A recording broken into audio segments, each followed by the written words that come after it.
Welcome to Pragya IAS academy. बेटा आज हम टॉपिक करने वाले हैं ह्यूमन कैपिटल फॉर्मेशन।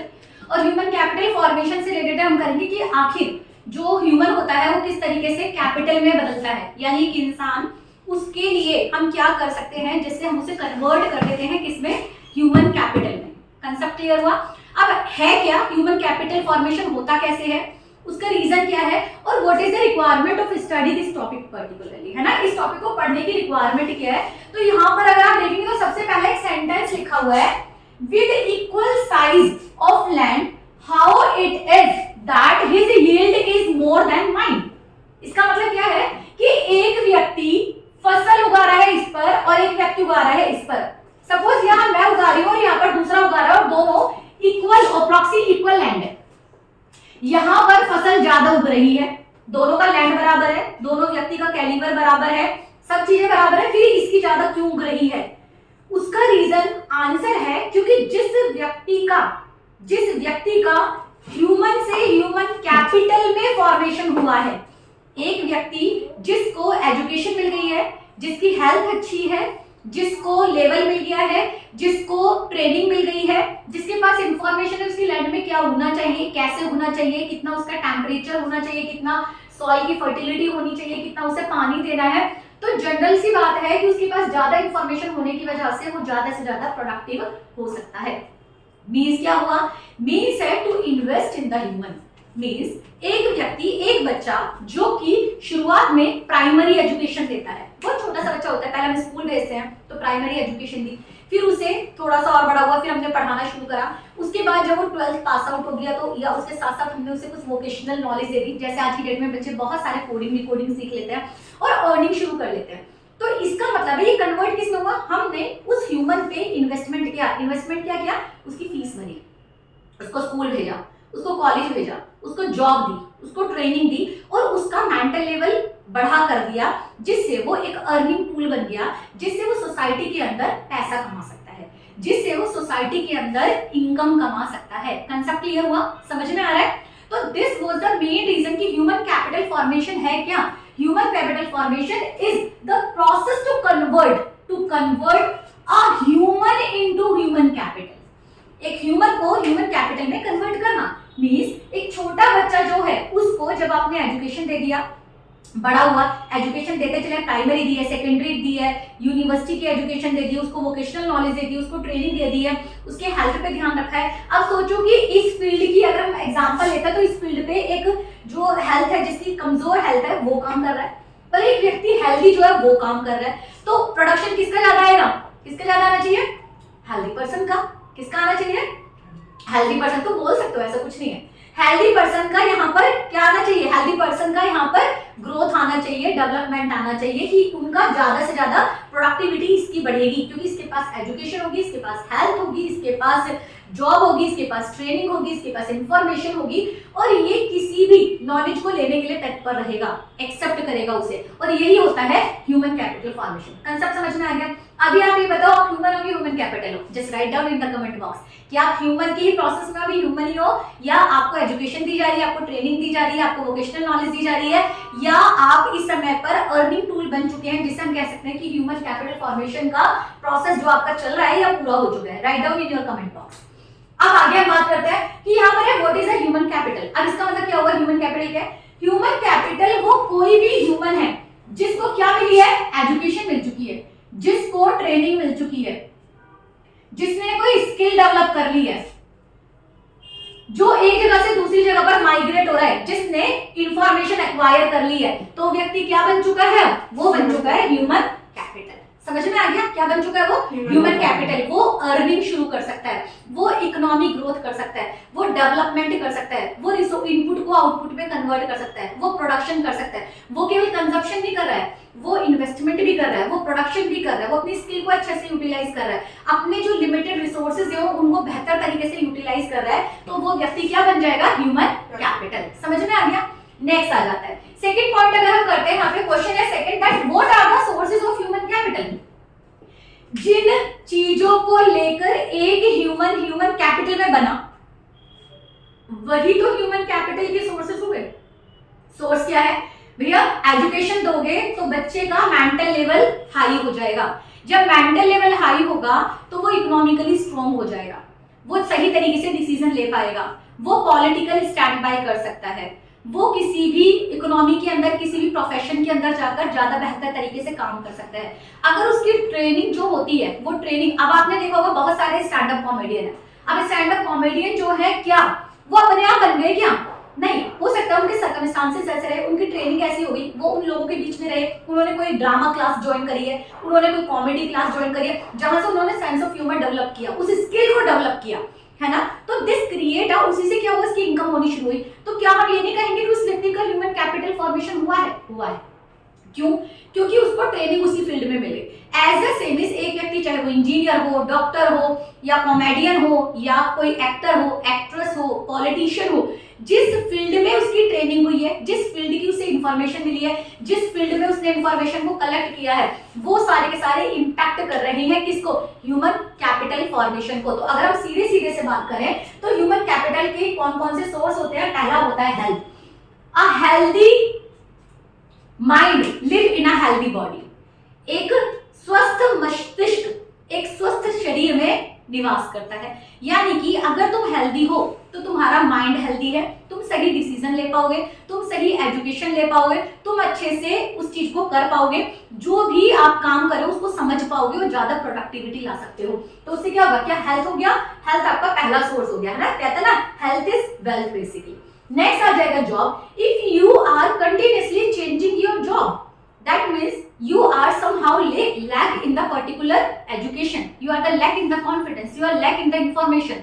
इसका मतलब है जब आप जॉब करते हो तो एक पर्टिकुलर जॉब पर एक पर्टिकुलर समय तक जब आप रहते हो तो आपका एक ट्रेनिंग पीरियड होता है जिसमें आप नई नई चीजें सीखते हो। Job is a process of learning. Job जो होती है कि लर्निंग का प्रोसेस होता है। जैसे स्कूल के अंदर जाकर आप लोग सीखते हो, स्कूल के अंदर क्या सीखोगे? स्कूल के अंदर सीखोगे रिसोर्स, चीजों को कैसे यूटिलाइज करते हैं, रिसोर्सेज को कैसे यूटिलाइज करते हैं। इसी तरीके से जब आप जॉब करते हो तो आप नए नए लोगों से मिलते हो, नई नई चीजों को सीखते हो, आप अलग अलग कंपनी के अंदर जाते हो, आप रिसोर्स पर्सन से मिलते हो और नई चीजों को सीखते हो। तो जॉब भी क्या हो गया? आपको डेवलप करने में मदद करता है। नेक्स्ट आ जाएगा आपकी ट्रेनिंग। जॉब, अब यहाँ पे दो तरह की ट्रेनिंग होती है, एक होती है ऑन जॉब, एक होती है of job. On job training क्या होता है? बहुत सारी कंपनियां होती हैं जो अपने एम्प्लॉइज को बाहर भेजती हैं। जब आप जॉब पर हो तो आपको बाहर भेजा जाएगा। किसके लिए भेजा जाएगा? आपको भेजा जाएगा कि आप जाओ और ट्रेनिंग लेकर, है ना, ट्रेनिंग के लिए, है ना। तो आपको ट्रेनिंग के लिए भेजा जाएगा कि जाओ और जाके ट्रेनिंग करके आओ, अब फिर आके ज्यादा प्रोडक्टिव हो जाओगे क्योंकि अब आपको उसकी ज्यादा नॉलेज है। दूसरा होता है ऑफ जॉब ट्रेनिंग, कि जब आप ये चाहते हो कि मेरी इनकम लेवल बढ़ जाए, मैं ज्यादा से ज्यादा इनकम को अचीव करना शुरू करूं, तो उस समय पर आप क्या करोगे?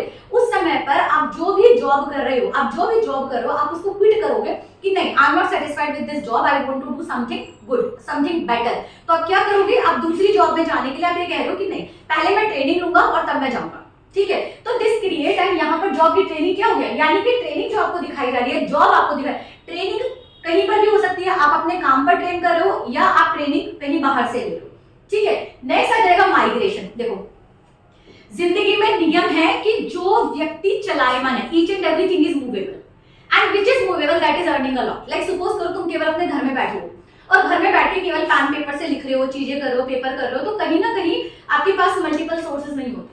लेकिन जब आप बाहर जाते हो, एक जगह से दूसरी जगह जाते हो, चाहे वो आप खाने के लिए जा रहे हो, जॉब के लिए जा रहे हो, एजुकेशन के लिए जा रहे हो, रिसोर्सेज के लिए जा रहे हो, या आप ट्रेनिंग के लिए जा रहे हो, या फिर हेल्थ इश्यूज की वजह से जा रहे हो, तो जब भी आप जाते हो तो आपको मल्टीपल चीजें सीखने के लिए मिलती हैं।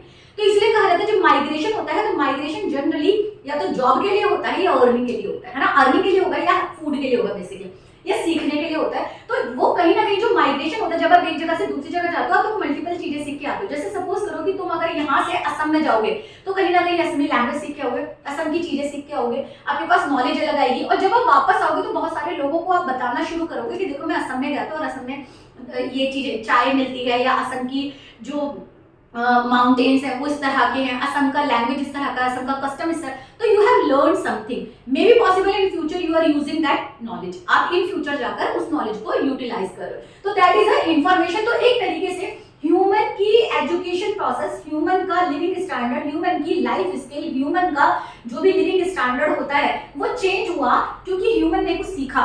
और वो जो कुछ सीखने का प्रोसेस होता है ना, learning is a life long process. Learning क्या है? एक ऐसा प्रोसेस है जो पूरी जिंदगी चलना है, और वही होता है ह्यूमन कैपिटल फॉर्मेशन। क्योंकि जब आप सीख रहे हो और सीखने के बाद फिर आप अपनी लाइफ में उसे यूटिलाइज करके अपनी अर्निंग का सोर्स बना रहे हो, तो क्या बन जाता है? This is known as a human capital formation. Done.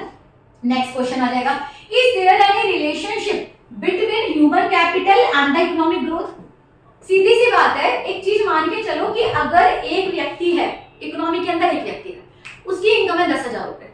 अब सपोज करो 100 व्यक्ति हैं, 100 व्यक्ति को 10,000 से मल्टीप्लाई करो कि सबकी इनकम हम मान लेते हैं 10,000 है, सबको मल्टीप्लाई करो तो देश की इनकम हो गई। अब उस व्यक्ति की इनकम वो 10,000 से बढ़कर 20,000 हो जाए, डबल हो जाए, सबकी इनकम डबल हो जाए, तो देश की इनकम भी तो डबल हो गई। इसका मतलब है कि हर व्यक्ति के कैपिटल फॉर्मेशन से, जैसे सपोज करो अभी आप लोग जो बैठे हो वो कोई भी पढ़ाई में, आप पढ़ाई करो केवल, लेकिन आप कोई अर्निंग नहीं कर रहे हो, जैसे ही आप लोग सारे के सारे अर्निंग करोगे तो वो देश की इनकम में जुड़ जाएगा और वो देश की इकोनॉमिक ग्रोथ को इंडिकेट करेगा। तो आपकी चाहे एजुकेशन है, आपकी स्किल है, आपकी ट्रेनिंग है, वो सारा का सारा इकोनॉमिक ग्रोथ को इंडिकेट करता है। नेक्स्ट क्वेश्चन क्या करेंगे, इज इंफॉर्मेशन, क्या कह रहे हैं, is information of human capital link to the man's all around development. अब ऑल अराउंड डेवलपमेंट का मतलब क्या होता है बेटा? Mind, soul and body. यहाँ पर गांधी जी क्या कहते हैं? By education I mean all around development of a person, mind, soul and body. यानी कि दिमाग से, सोल से एंड आत्मा से, वर्किंग से, इकोनॉमी से, पॉलिटिक्स से, यानी आप हर तरीके से डेवलपमेंट कर दो। When you are well educated you can discuss many of the thing with the people. जब आप एजुकेटेड हो तो आपके पास इंफॉर्मेशन है, आप इंफॉर्मेशन को दूसरे को ट्रांसफर करो, दूसरे से इंफॉर्मेशन ले लो। जब आप इंफॉर्मेशन को, अगर आपको पॉलिटिक्स की इंफॉर्मेशन है तो आप पॉलिटिक्स में जा रहे हो, अगर आपको फाइनेंस से रिलेटेड है फाइनेंस में जा रहे हो, आपको मार्केट की इंफॉर्मेशन है, मार्केटिंग एग्जीक्यूटिव बन रहे हो आपको जाके सपोज करो कि आप चाहते हो कि मैं बिजनेस स्टार्ट करूं, तो बिजनेस की इंफॉर्मेशन ली हुई है। तो इसका मतलब क्या हुआ? इसका मतलब है आपका वहां पे जितना विकास दिमागी हुआ है उतना ही विकास किसका हो रहा है? मेंटल हो रहा है, दिमागी, यानी दिमागी विकास हो रहा है आपका, इंटेलेक्चुअल विकास हो रहा है आपका, इकोनॉमिकल विकास हो रहा है, क्योंकि आप उस इंफॉर्मेशन को यूटिलाइज करके इनकम को अर्न कर रहे हो। और जब आप इनकम अर्न करते हो तो आपकी सोसाइटी के अंदर आपका एक फ्रंटियर बढ़ता है, आपकी इनकम बढ़ती है, जिससे आपका सोशल डेवलपमेंट होता है। People will understand who you are, लोग समझेंगे कि तुम कौन हो। कैसे समझेंगे? When you are something. और समथिंग होने के लिए क्या? आपके पास एजुकेशन होना चाहिए, इंफॉर्मेशन होना चाहिए, ट्रेनिंग होना चाहिए, वेल्थ होनी चाहिए, हेल्थ होनी चाहिए, डेकोरेटिव एक लाइफ होनी चाहिए, तो the people will automatically approach. तो आपका हर तरीके से वहां पे डेवलपमेंट होगा। तो हम कह सकते हैं कि human capital formation directly deal करता है किसके साथ? ह्यूमन के ऑल अराउंड डेवलपमेंट से, कि हर फ्रंटियर पे उसका डेवलपमेंट होता है। नेक्स्ट बात क्या करें, what the role government can play.